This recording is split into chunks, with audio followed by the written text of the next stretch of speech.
I got an old 65 Corvette. It's got a 525,000 miles, all original. It has how many miles on it? 525,000. Yikes. All original. Over 500,000 miles. Yeah. Wow. Yeah. And I just drive it. I honor the guy that it was my father-in-law's, and he's the guy who put all those miles on it. It's amazing. Drove the wheels It's a off low option. Yeah. So this would be like what, 327 4-speed car? 327 4-speed. Yeah. No power steering, no power brakes. Just. Oh man. The real only man's car. the only option was FM radio. That was the options. Hey, welcome to Car Guy Confessions, brought to you by ARP. I'm Jeff Smith. This is my car buddy Cam Benty and car builder Steve Strope, and we're going to tell you some stories. All right, welcome to another episode of Car Guy Confessions with Jeff Smith, brought to you by our pals at arp-bolts.com. Go check them out. If you need fasteners for your automotive application, engines and stuff like that, they are the people to talk to. They can help you out. So we have a special guest. First of all, Cam is usually sitting over here. I am. He's over here today, it's so I'm confused. Right. Absolutely. So we try to mix it up a little. Mix it up a little bit. Absolutely. Just to it keeps me off center that way. So any moment I'm about to tip over. Top so, keep it guessing. All right. But we have a special guest star. I've been called special a few times, yes, but not in the way you're meaning, but thank you. Jason Lewis. Jason Lewis. Howdy. Star and screen. This can go from our little discussions over here. Oh my gosh. A whole bunch of different ways. So we got lots to talk about. Yep. So where should we start? Where should we start? I think we need to. I mean, I've known Jason. We figured the other day it was about since 2007 or 8, somewhere in there. That I wandered into your garage. Like he lived in my neighborhood. A friend of a friend. You were neighbors? Well, he was a few streets up. Yeah, nearby. Okay. Cam was always up the hill from me. I was down the hill. Like he was already established and guy. Jason had an awesome. What color was that? Blue. What blue was that? The Cougar was grabber blue. Grabber blue. Well, there you go. Then wasn't there a third-gen Camaro in here somewhere? Yeah, there is. There's all kinds of stuff. That's where I knew you from. Okay, was the third-gen Camaro. The little beater. Well, I got him his motor. Oh, you got him his motor? That's right. I got the motor for him. Yeah. He gave me a truck and trades you a sport track for that. All right. See, gosh, this is why we're going to be a little scattered. Bear with us, guys, because my automotive career is this whirlwind of luck and happenstance and meeting guys. Like we crossed paths years ago, so hey man, how are you? But then we haven't worked together. But then I've worked with other guys your contemporaries like Freiburgers and those guys, and have been blessed with being able to rub elbows with some real. Because beyond being a car builder, you're a videographer. Right. Yes. Right. Absolutely. I was actually that first. Just always loved cars, but my day job was camera work. Camera work. Okay. He covered the Simpson trials. We talked about. We did that. I was a news guy for years. So is there a Simpson trial story, behind the scenes story that is nothing juicy, but just something that just was did he weird? kill anyone? Man, oh my God. I heard that. I don't think we have to go there. Yeah. It's pretty obvious what happened there. Man. Yes. That's right. But anything because you were the news. I was there and that was. I was doing like small town news first. So I started Bakersfield, then Santa Barbara. It was like a videographer, is what they called us at the time. So I just was really into the art of storytelling, and I just loved doing it with the video as opposed to stills. And then coming to LA is a big jump. You're now a union guy, and you're working at the big stations in town. There's you said budget. It was KTLA? Well, you work around. So it was KCAL, KTLA, KNBC. Some of those are the big ones. And you move around. I freelanced at CNN for a little bit. So you work around. And then kind of landed at a shop that I liked. At the time, KCAL was the shop that really invested in good, what I consider journalism. It's different now. And we don't want to get it, but it was we cared about the story. I cared as a video guy to like get artsy shots and get good stuff. So it kind of just, I loved being all around LA for all that stuff and like living down, during the circus of that. And is that just really one of those things. was a it circus. Insanity. We just survived it. Honestly, we made a ton of money, because we were able to. Well, that's just it. What did you do? No, you worked your ass off. Well, you're not supposed. I don't think I'm supposed to say. You were able to sometimes book. No, but you stockpiled a big load of cash. Oh yeah. Yes. And then what did you do? Well, that was actually one career past that. Actually. Was it? Well, that one. Yes, actually. Then this quit. is so funny. You're right. You quit. You so quit everything. I quit that. Yeah, there was some to go ride bikes, didn't you? I had my principles. No, I went and did Skip Barber, got my racing license, and thought I was going to be a race car driver. So So at what track? West Coast. So it was Laguna Seca. And that was where they were kind of the home base. That was for the Mazda cars, right? Yeah. I went up there and did a 2-day class up there. That was a lot of fun. So I did a couple races in their series, like thinking that this was gonna be it, and then I got the rude awakening, thinking that just talent will get you sponsors or whatever.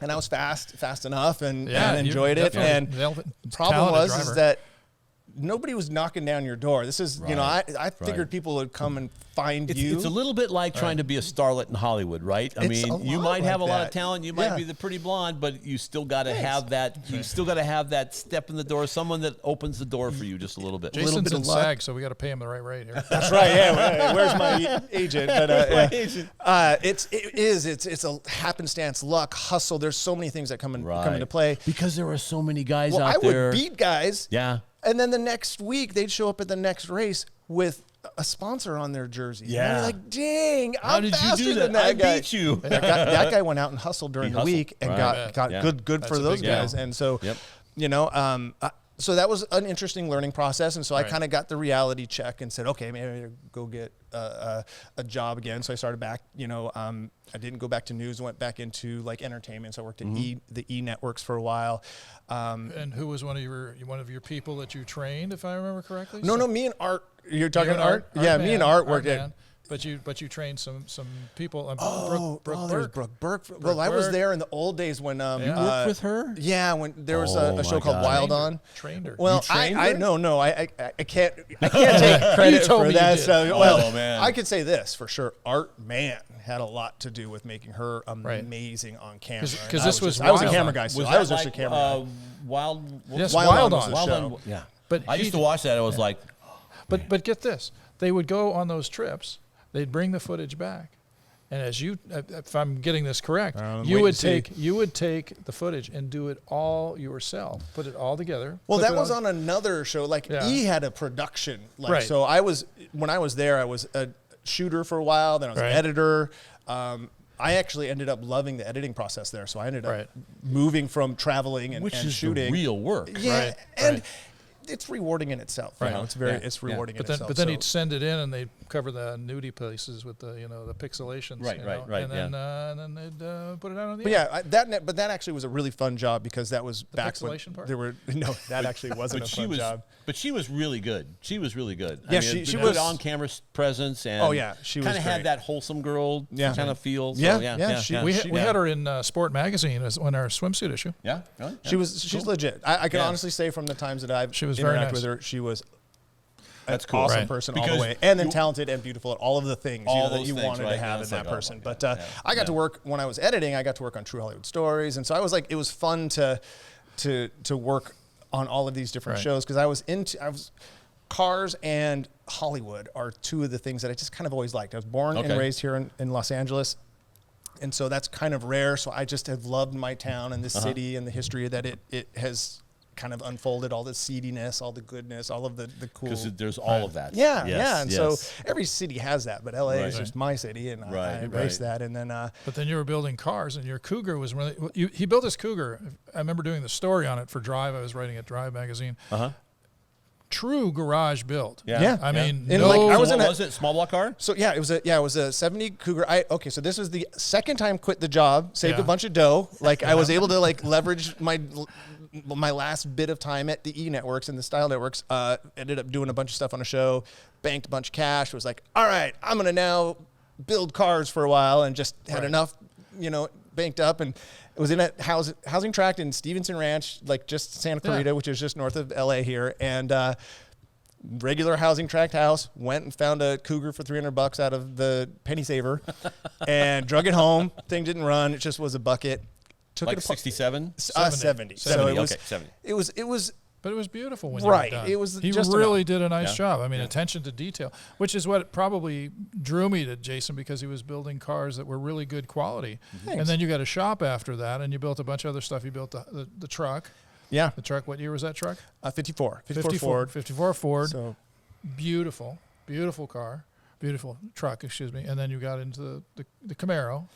Well, the Camaro, again, this is really funny. So if I may. Yeah, so no, please correct and edit. Bank some money, quit the job, going to build cars, had this fantasy of opening a shop. Said, I'm going to build hot rods now for a while. I just want to embrace this hot rod lifestyle and ethos. And so I had never done anything like this. I was always mechanically inclined, but I never built or done anything real.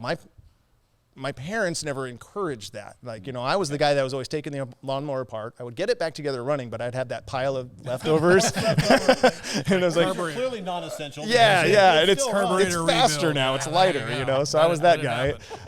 But I was always in there. And so I just self-taught.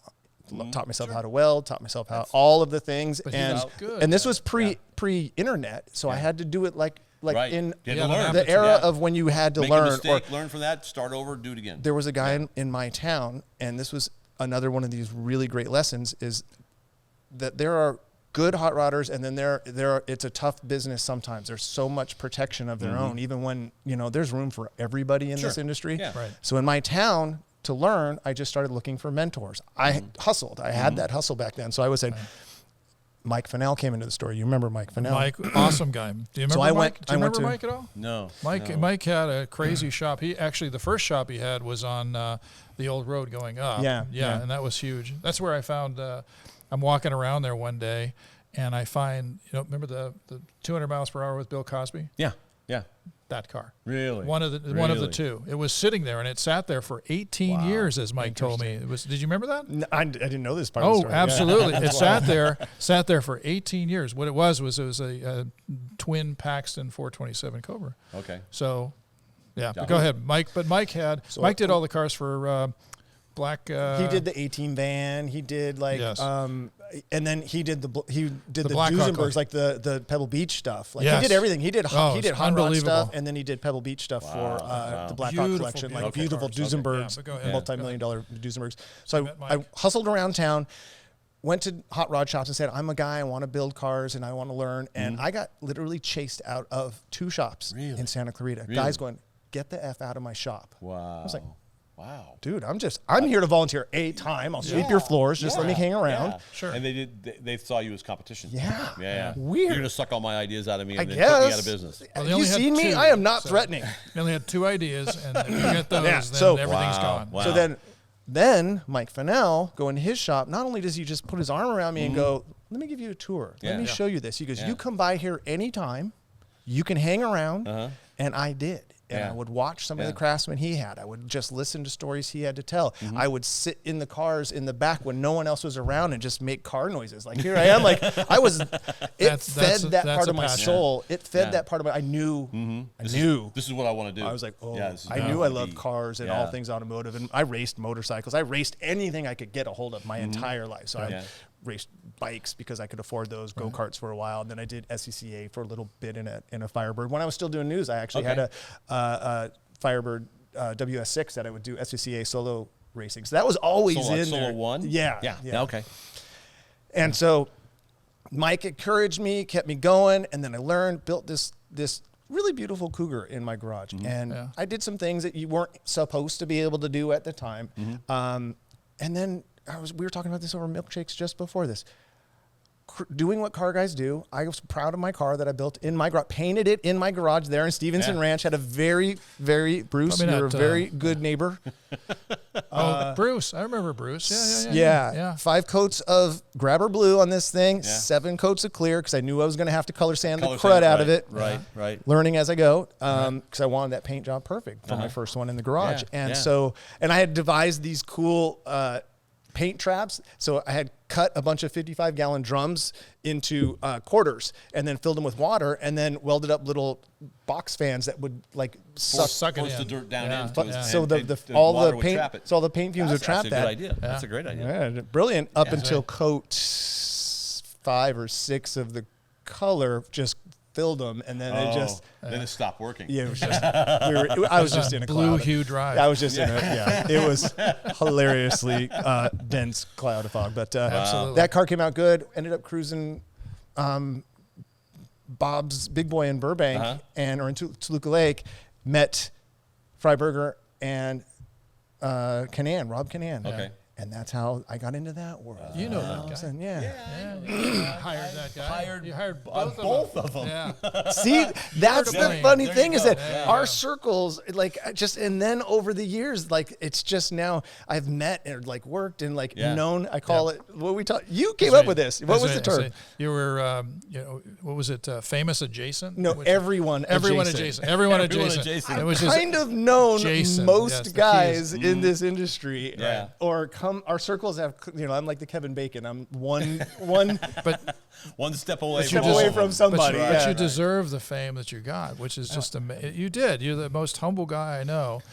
Today you have an amazing YouTube site. You've got auto edit. Okay. Auto Oh, I edit. have been- 167,000 subscribers. Which would be small compared to some, but it's there's not always bad. room for whatever. So yeah, But auto edits. And you know what We've he done did? something that's not anywhere near close to that. Well, it takes time to get there. So So the capper is he does it all alone. Really? There's Yeah, no that's my crew. thing. That's my thing, There's yeah. no So crew. what He does it is- himself. What is some of the So- material?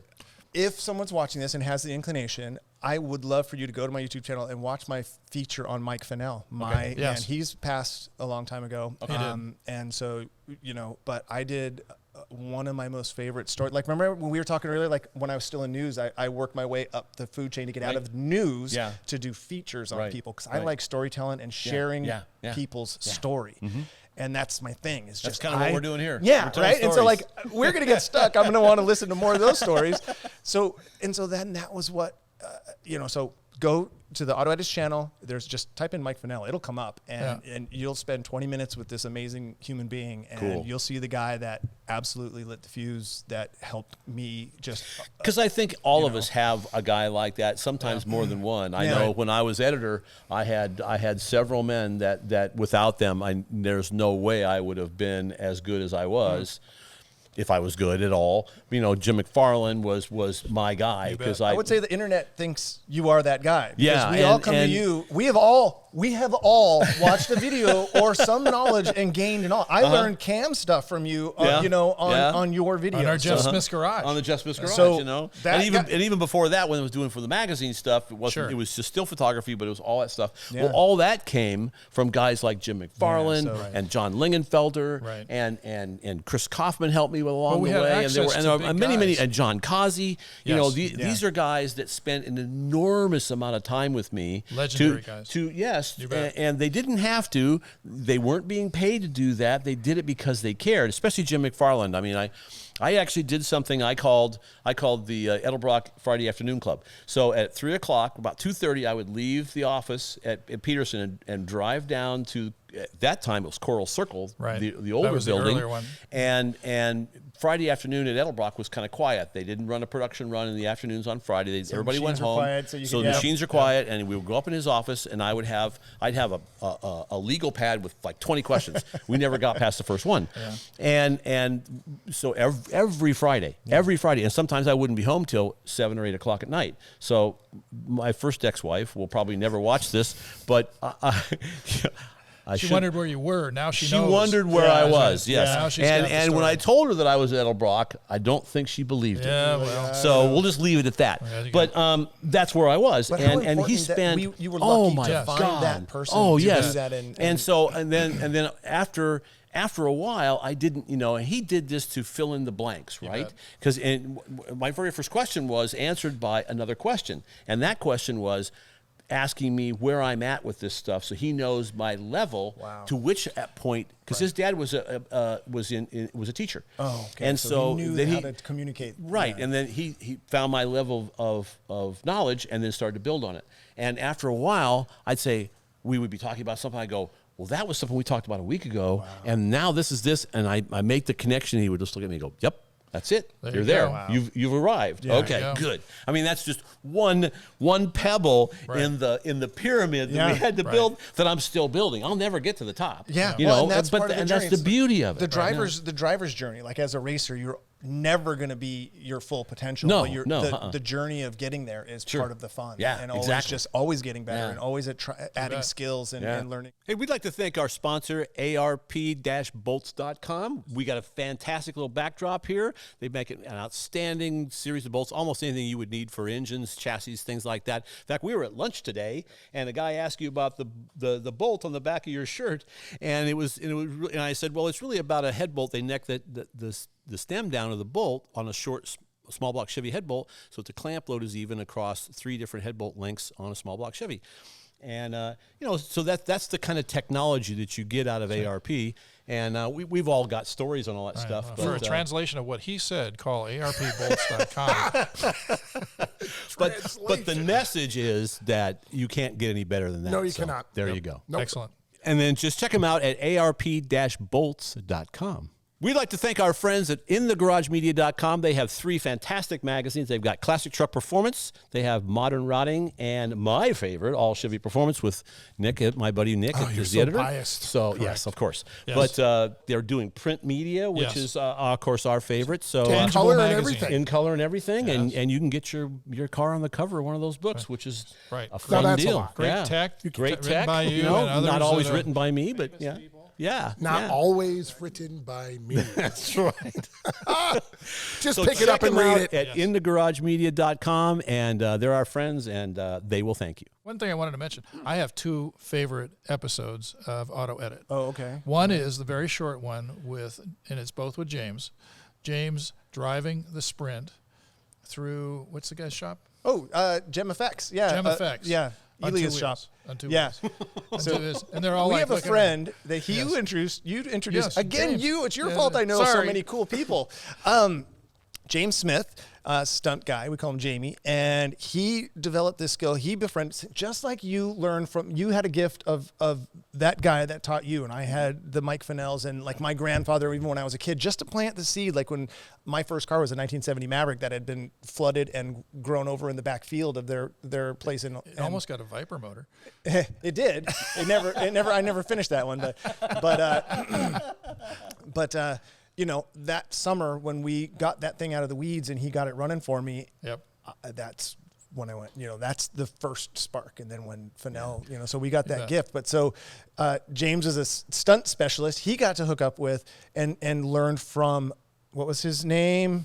Buzz Bundy. Buzz Bundy, who was the most famous 2-wheel drive guy. Yeah, Really? Ever. They He call it was the guy who skiing put a car. on 2 wheels. Yeah, goes so around. they call that the skiing a ABC car. Wild Okay. Skiing a ABC car. Wild World of Sports. Yeah. The James Bond movie. Yeah, the famous Mustang one when they go in through Las Vegas. Vegas, yeah. That whole Right, deal. okay. Anytime you saw somebody on 2 wheels, It was there was him. about Likely an Buzz. 80% chance it was Buzz Bundy. So- and Buzz Bundy was a little short guy. Yeah. And he had his little trailer with a Yeah. little smart car in it, which So- is about the right size for him.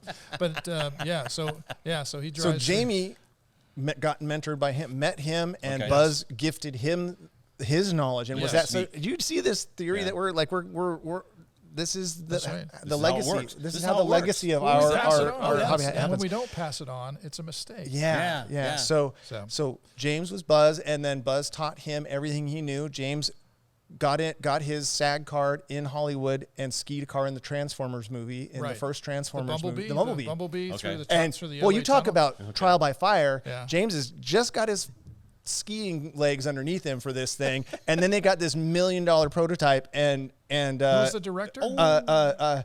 He's supposed to be an animal. he is, and he told him right before he's like getting set up in there. Oh my God, I'm getting crazy here. So excited. Oh, so he's I'm like, gonna come gets up with in, a what name. is his name? He's like super He's famous. huge. Michael Michael Bay Bay. from There you go. the weeds. Thank Jason you. in the From the back. background. Where was that? So Where Michael, was that? so he has like one. Gets take. locked in the car. They have one take. They're going through the LA tunnel. There's potholes. The ground is bad. And Michael Bay comes up to the car and goes in the window net and goes, "Don't F it up."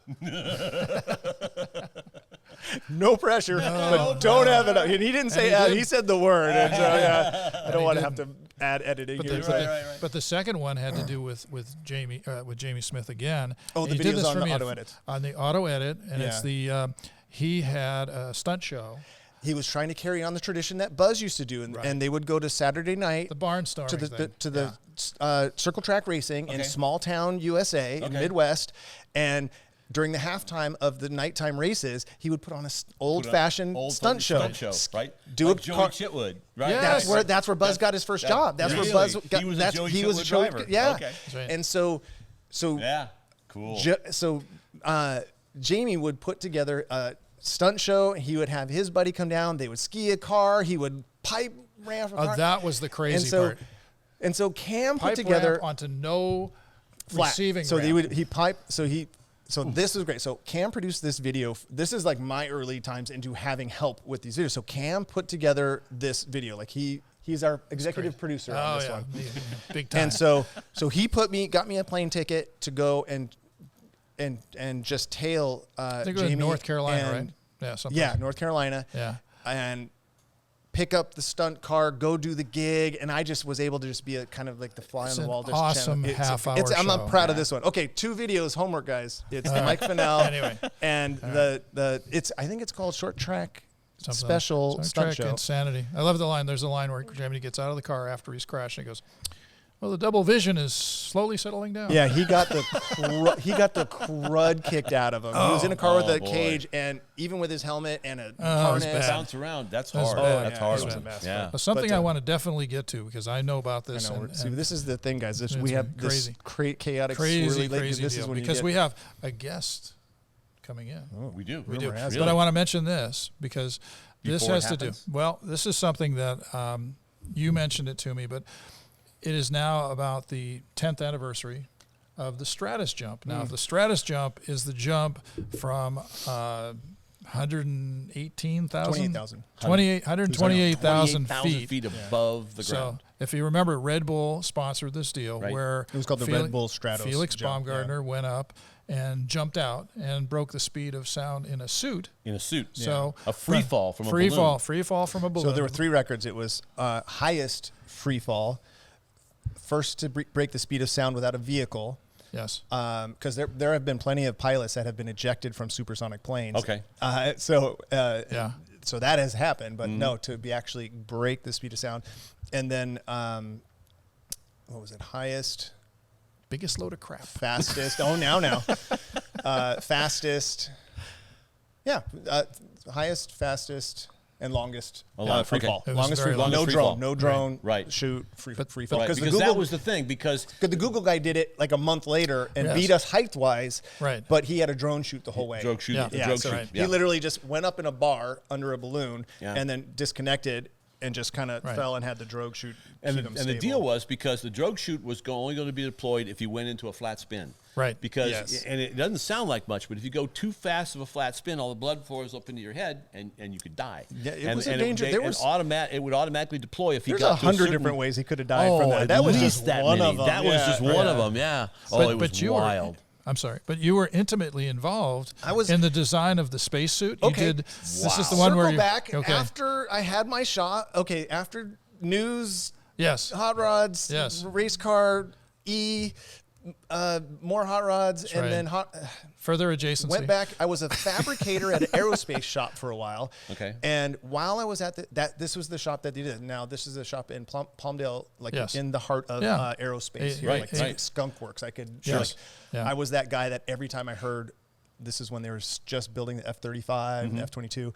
I would hear that engine start up, and Skunk Works was just a block away. I was a kid. I would run out to watch these things launch. And, crazy, my gosh. Because it's in the shadow of Edwards, too. Yeah, yes. So as I was a fabricator on the floor of this aerospace thing, the spacesuit, that program came through, and so the life support engineer needed basically a crash test dummy to just wear the suit while he was doing fittings and changing modifications, and that kind of just grew into I had the propensity to close the face shield in and start doing mission simulations and testing, and I ended up doing because they had to test that thing a lot because that's what was going to keep that guy alive. Right, and that suit is what was going to keep him alive because if it leaked, he's dead. Yeah, it took years and years, and they locked me in a freezer at minus 60 degrees to do cold, thermal testing because it is that cold up there. Yeah, and there were so many unknowns, and so I spent a lot of time in that suit, and I got to know myself very well and pushed through a lot of really serious things because on that program, I met Colonel Joe Kittinger, who was the one guy that literally the American hero that was the first guy to do this, to do the jump from up there, and helped us create a space program because without a suit, you don't have a program. Exactly. Right. So and he helped develop there's that so suit. much legacy and history there, and meeting And guys how high like did him. he jump from? He went to 103, 103,000 I'm feet. sorry if my data's a little off. I think it's 103, which is still near space. Yeah. And, basically above 50,000 is the Armstrong line. That's where your fluid in your body boils. Anything above that, you need Because to be there's no pressurized. pressure. Yeah, so There's you no need to be pressure. It's a pressurized. vacuum. So what they tell you is that, what the? Mork. Hey, buddy. How'd you get here? Through the magic of electronics. Love this. We have teleported Steve to be a part of this thing. I love it. I am that special. I am that special. That's right. That's what right. I can right. do. And because what he did was he came from the back room where all the green M&Ms are. That's where, no, without the brown M&Ms. Without the brown M&Ms. Look that one up. What'd I miss? We're in the middle of a great story. Rambling. So really quick. So Kittinger. the quick Did we thing talk is, about the spacesuit? the Yes. spacesuit. Quick. We'll finish. We'll wrap the spacesuit with this. Yeah, guy. This guy the bored him with this jumping too many man. times. The jumping man. Bored Out it with him. the window. So down the basically, thing. at above 50,000 feet, anything fluid they call it boiling at room temperature, but up there room temperature is whatever ambient temperature is. Right. So literally it boils. So anything Right. fluid turns to To vapor. vapor. So if you have exposed skin or any body part, your blood, your eye you're just fluid, gonna and explode. you die. Yeah, Yeah, you die you're a gonna- very horrible death. And Yes. the guys that had done this attempt had died an unfortunate death. So it was neat to learn What that. are you and see these doing guys. at home exactly? What are these kids doing? So you were testing the suit. So we were developing a program that would safely deliver Felix up to the altitude.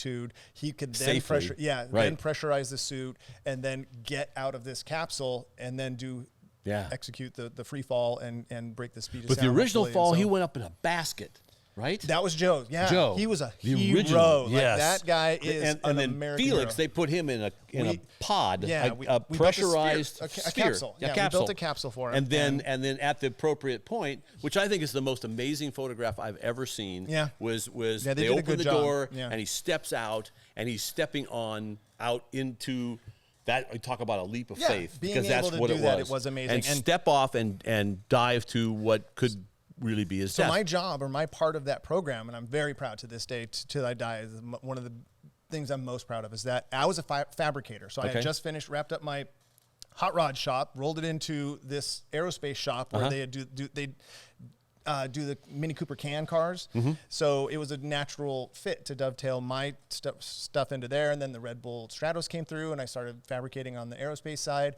And then, so that plenty, like we were talking beforehand, there's lots of hot rod stuff in that space capsule. Like as a fabricator on the floor, the engineers would come out of the room and say, like, we need to cool the fluid that's going to cool the computers and electronics. And they give me a drawing and I'm supposed to. So I was like on Summit Racing ordering electric battery box. I had just done the heater core in my F-150 and I was like, oh, that's the perfect size radiator for this. So because it's a little tiny radiator. Yeah, That's all there's it really all is. kinds of hot rod stuff in that That's space very cool. thing, and That's that very I was cool. able to take part of, and then happened to just be the right size to fit in the suit and do a lot of that testing. whole project it was way over budget. It took a lot of years. 2 or 3 times what they thought it for would. sure. And Red Bull stayed with it. Yeah. And then the guy Felix bailed on the program Yeah, for he had a some trouble while there because I watched the documentary and Yeah. it's a fantastic story. If you can find it, which I'm sure it's out there. Yeah, I'm sure there's. Oh man, several it's a spectacular documentary on how that made it. And then he was successful and he ended up made getting the it record. done. Yeah, I was actually lucky to come back to the program, be on the tarmac, and send him and be there and watch the balloon capsule go up? go. Uh-huh. I hopped in a helicopter, a chase helicopter with a military laptop, and tracked him as he was coming back to Earth. And I was very blessed. So you were to be tracking there. him as he was coming back down. Yeah, so we How were long was that fall? Do you remember? I think 7-8 minutes was the fall back to Earth. Really? So Wow. he Okay. went Well, he was going Mach 1. Yeah, he went Mach 1. He was going so, Mach 1. he was Yeah. going, so it was. I guess it wouldn't take very long. Yeah, he came back down in a hurry for sure. Because Mach 1, the speed changes with the density of the air. Yeah. Yes. Yeah, absolutely. Yeah. So we slowed back down at 70,000. Right. feet. Yeah. So okay. So now that we've Now we've done you that. guys at the beginning. Sorry, Steve, that you happened to teleport into the middle of this story. Now we get to meet, or now I get to talk about How do I much top that? Well, we were involved with jumping people from Space. yeah, From space. Jupiter, and Well, let me tell you this. One of those other guys that has influenced me in my thing is like, we were talking about some of the cars Cam was talking about some of the cars I built. One of the guys. the other guy who was sitting Yeah, there. the other more. The other guy. This guy influenced me in his builds, like the cars that you were doing. Just, oh man, they were so. Not the new ones, just the old ones. details. Just the old yeah, the old ones. Yeah, I don't know. The later I don't stuff, follow not so anymore. much. I don't know what's going on now. I wish I in could the show you a shop. picture of this that Ford truck that we were talking about. I stole so many ideas of him, like the Berber carpet that you were using at the time, and your you know, I got the Mercedes Berber. Like I literally, so I emulate the guys, and these are the guys that do those things, and you know, I folded that into my skill set, and it was like able to go, okay, I saw that on that car, I'm going to start doing that. in my stuff. I'm useful. Yeah, Kind of. So, but he's influential. Like I have.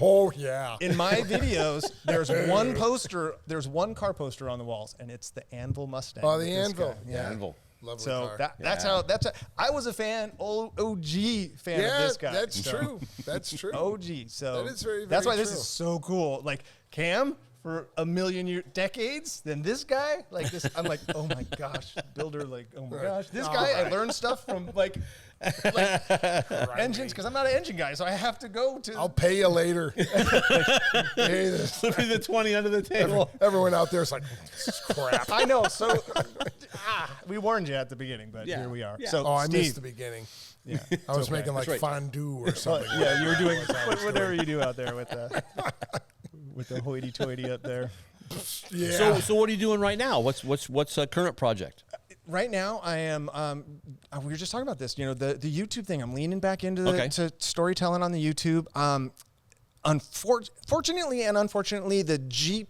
I have a Jeep, and so I got into off-roading. I did a show for MotorTrend when I went back to TV again. Okay. We talked about this roadkill. I did a show for a little while called Dirt Every Day, and I was the director on that show early in the first couple of years of that show, and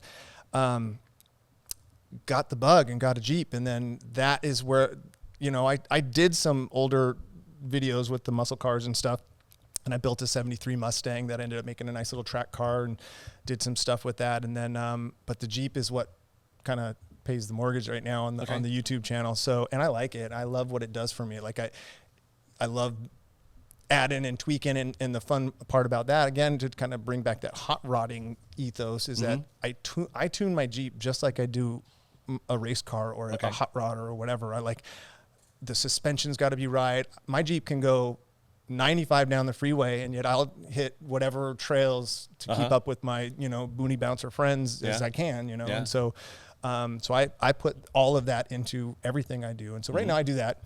I got an old 65 Corvette. It's got 525,000 miles, all original. It has how many miles on it? 525,000. Yikes. All original. Over 500,000 miles. Yeah. Wow. Yeah. And I just drive it. I honor the guy that it was my father-in-law's, and he's the guy who put all those miles on it. It's amazing. Drove the wheels it's a off low of option. Yeah. So this would be like what, 327 4-speed car? 327 4-speed. Yeah. No power steering, no power brakes. Just. Oh man. The real only man's car. the only option was FM radio. That was the option. So it was. And so what year again? 65. 5. Yeah. Oh, First year of the disc brakes in the rear. Stingray. Four-wheel disc brakes. 4-wheel disc brakes. Yeah. And IRS starting in 63. Yeah. Yeah. So I honor that car right now by just keeping it on the road and keep driving. Like last year just did it. I had to I bent a wheel on my Mustang, and the guy ET Wheels up there in Sacramento, Scott. So he made those wheels on the Mustang. Yeah, Scott's a rad dude. Talk about I was just on the phone craftsman. with Scott a couple of days ago. Yeah. So see the circles? Exactly, See this thing? exactly. See this magic that happens? Scott, I need them 17 by 7 and a 17 9.5 and a full polish, and I'll give you the backspace They'll tomorrow. show up. Yeah, Now exactly. for the Those were the wheels you were measuring today on the 67 we're taking the Chevelle. SEMA. Yeah. Yeah, they're going to run Team 3's Classic 5-spoke. Okay. Full Very polish. cool. That guy is I an suggest artist. you go check him out. Yeah, he's an artist. So I bent one on my Mustang, and so I just threw it in the back of the Corvette, ran it up the coast, just took that thing up the coast. A good excuse for a road trip, right? in the car, and he put it out there, got that thing fixed, and sent me right back home. It was amazing. So are you just going to continue to drive the Corvette, or are there plans to upgrade it, modify it, make it better, or just keep driving? It's complicated. Yeah? What do you do when a car has it that needs many miles? Everything. The underside is wrecked. Crusted? Yeah, it's Yes. crusty. It's been wrecked a few times and repaired poorly. The paint's fallen off on a couple. I mean, it is tired. Yeah. But it drives beautifully. Really? The suspension is worn out. Because it's entirely possible that those are all original suspension components. It looks like it to me. Yikes. It looks like it. They're just so like the rubber bushings are probably all burnt but marshmallows. gone. They're gone. Yeah, they're missing on the sway bars. Yeah. So yeah. But anyway, so that's all I got going on. So imagine how much nicer it would probably ride with just repairing the basics, ball joints and that kind of stuff, and then steering, because you probably have to go. I rebuilt the steering box. I've done little things. Just when things fail, I do them. Yeah. So I did the U-joints in the rear, brakes, and then I rebuilt the steering box, just a rebuild, garage rebuild on the steering box and little things like that. But, So that's cool. Yeah. So that's kind of my heart is in muscle cars. That's why, of course, I was been a fan of Steve's ever since I ever saw the first cars that you were building. So whatever. We'd like to thank our friends at InTheGarageMedia.com. They have 3 fantastic magazines. They've got Classic Truck Performance, they have Modern Rotting, and my favorite, All Chevy Performance with Nick, my buddy Nick, is the editor. Biased. So yes, of course. Yes. But they're doing print media, which is of course our favorite. So in color and everything. In color and everything, and you can get your car on the cover of one of those books, which is a fun deal. Great tech. Great tech. By you not always written by me, but yeah. Not always written by me. That's right. Just pick it up and read it. At InTheGarageMedia.com, and they're our friends, and they will thank you.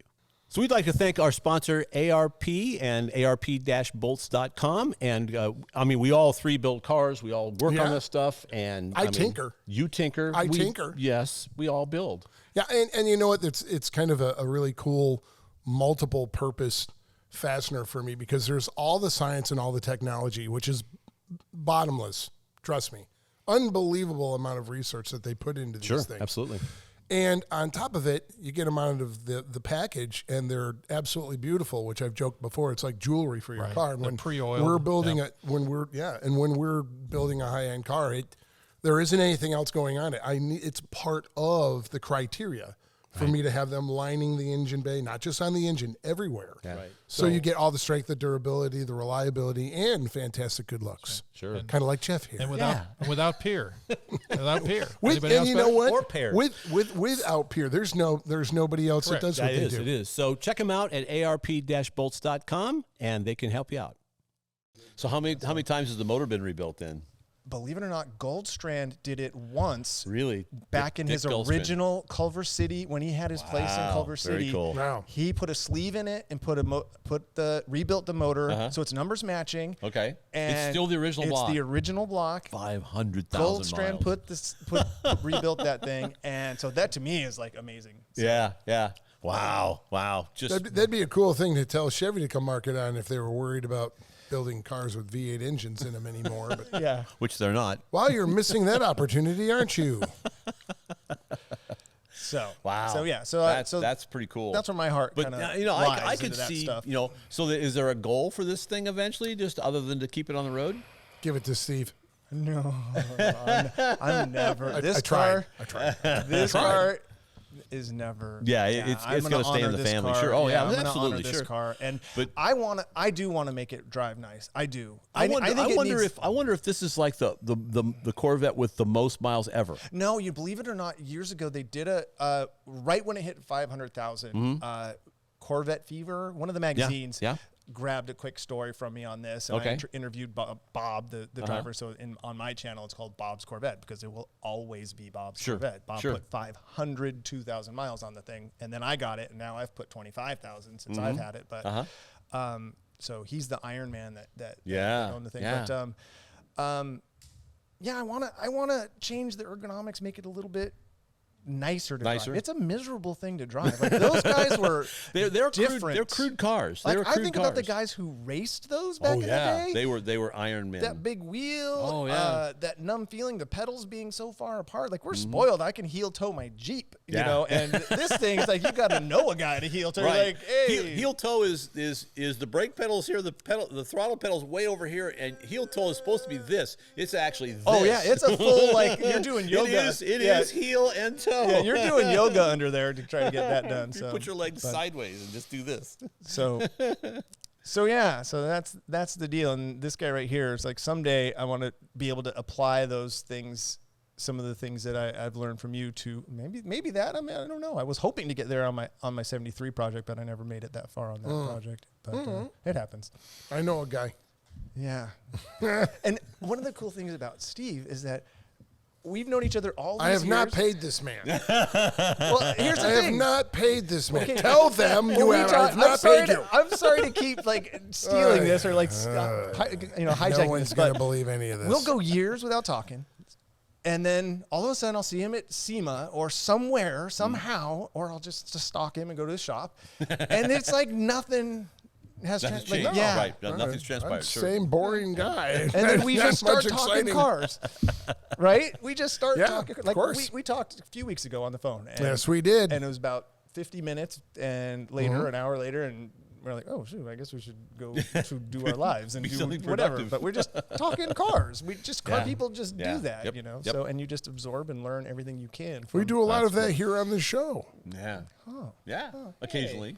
It is a very cool thing and I think that the number one thing that you and I and Cam walk away from every time we record one of these is how small the circle is. Yes. How many Yes. people know each other, but not only that, it's such a universal, even if you don't know the person, it's like, oh yeah, I know what you're talking about. Yeah, Or, yeah. oh, we did something like that. It's such an interesting, like anybody, you know, if they're into something, understands the community feeling. Yeah. But there is something very different. Friends of mine on the outside who aren't into the car thing, like I have maybe two of them. But Why do you have those people in your life? I mean, come on.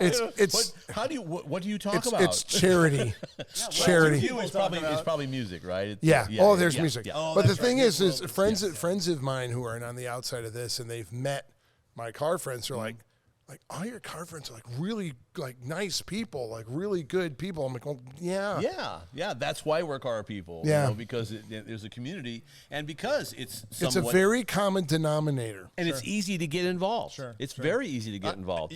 And I'm a good you know, example of that. I just went into my garage and said, I'm going to do this. gonna do I bought a this. car off of Penny Saver, Yep. took it apart, and put it back together, and had that little spare pile of parts. And you know, and we encourage people that don't know anything to ask questions and say, you know, I need some help here, and especially, you know, for the geezers like me who have been around for so long, it's like, well, yes, get involved, do this. Don't do that because that'll blow up in your face. Don't do that, but go this direction, you know, and you know, and then occasionally you have to also say, yeah, I think you should make that mistake. Just go ahead and make that mistake because that way you'll really learn it. And there are things that you do have to. You just have to learn on your own. Yeah, exactly. But so many times it's like, oh, don't go there because you're just going to spend a ton of money and you're not going to be happy with it. Yeah. If you do this, but you know, and sometimes they listen, and sometimes they don't, and that's fine. That's all perfectly okay because they'll learn eventually. Yeah. It's like, yeah, that didn't work. So It's just a really cool community. It is. It's It a really is. cool community. yeah. That's It's funny how it all seems to center around combustion. Yeah. You know, and it's fun because it's visceral, it's fun. Yeah, we went for a ride in one of your cars today, you know, and it ran. ran Which pretty one? good. Which one? Yep. we actually took out. We're finally prepping the final miles and making sure everything's working on Joe Rogan's Nova. Okay. So we drove that around today, and The special. fun car. Yeah. Gets out of its own way. Yeah. Yep, it does. It LT4. rides lovely. Yep. Yeah, LT4 that Yeah. General Motors, thank you General Motors, was involved with. And And a nice 6-speed and Yep, nice 6-speed from General Motors. banging also. gears. And it was fun. Yeah, it was a good Actually, time. I was shifting nicely. It was. I was shifting very and we were nicely talking tech, you know, Yep. hydraulic clutch release mechanisms and all, Yep, you know, and all good that. stuff Great- like It's great amazing car. to add all that to stuff. You know, like I Yeah. did that to my 73. It was a fun thing. I drove the thing. It was a the body was still clapped out, but I made the drivetrain. It was all coilovers and. Well, see that's like the thing for your Corvette. You know, that's where I was going with that. Was like, you know, you just repair the suspension and make it ride and drive nice. Yeah. Leave it looking like it's a Survivor. To honor it, exactly what it is. That's perfectly okay. You know, it used to be, it's a clapped out car. You don't dare take it anywhere. Can't take it to a show because it's not finished. And now that has evolved. And now it's like, now those cars are embraced. Sure. Well, no, bring it. The Survivor cars I like. The Survivor cars I really like. Your Corvette is that, exactly. Yeah. And we saw a Firebird today. Yeah, exactly. That was just really clapped out with the wing and everything. Firebird with the wing on it, and it was like living its rough. life. Yeah. Oh boy. And but that's what it you was see. all there. It was all there, and that's what you spoiler, see out the rear here spoiler, that everything. You just absolutely don't see that in the Midwest where I'm at now. Yeah, I mean, because that's the land of the missing rocker panel. Yeah, they go back into the the missing rocker panel. And then oddly enough, in the middle of my little town, my tiny little town, there's a 70 Maverick sitting there. And it doesn't like it's we got talked any about rust. that because of the. And it's like if I didn't already have 19 projects to do, it's like you need that Maverick. That was the last. That was the last sketch pad I did for Hot Rod. Yeah, I think I saw that drawing. I had a Maverick put in there, and we wound up. Bob Florian from ARP wanted to do the Scamp. He liked the drawing, and we did that. But I know John McGann really liked the Camaro. Though we didn't I designed an IROC Camaro called the Ferrari Hunter.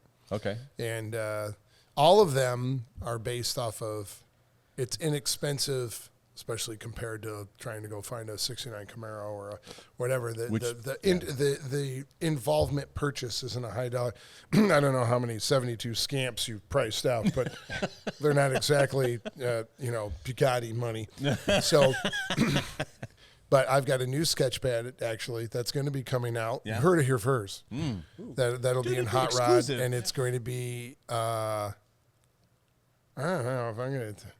There's going to be... There's going to be... Come on, dude. So the last one was a little, like, Turtle Deck 27 little street rod. Okay. Little, like, go to Speedway and buy a frame and a fiberglass body. Then the Scamp, the IROC, the aforementioned Maverick. Found a company down in Australia that has a full-on suspension for those Mavericks. Really?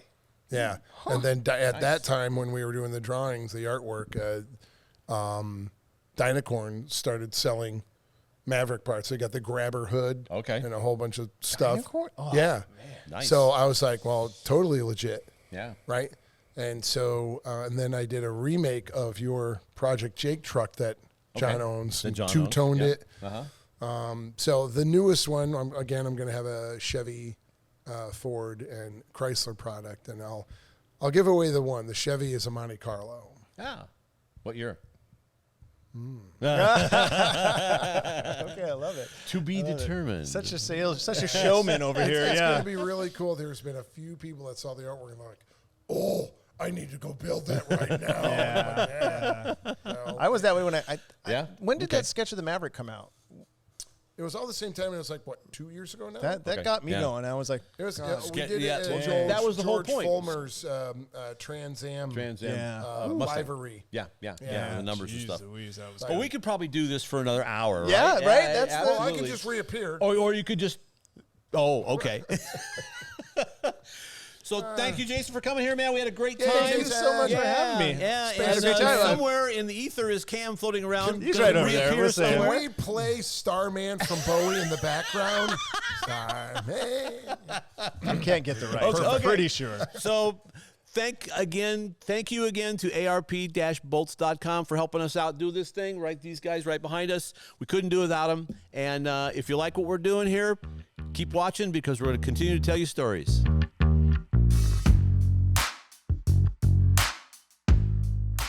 This you're saying? Yeah. That's the Paul Rossi rule. That's the Paul Rossi rule. Yeah. Don't tap because we told him not to do it, and he just did it worse. He couldn't do it. It was amazing. I literally got up from this plate, and I grabbed his hand. And that worked for about 5 minutes, and then he was right back at it again. Didn't work very long.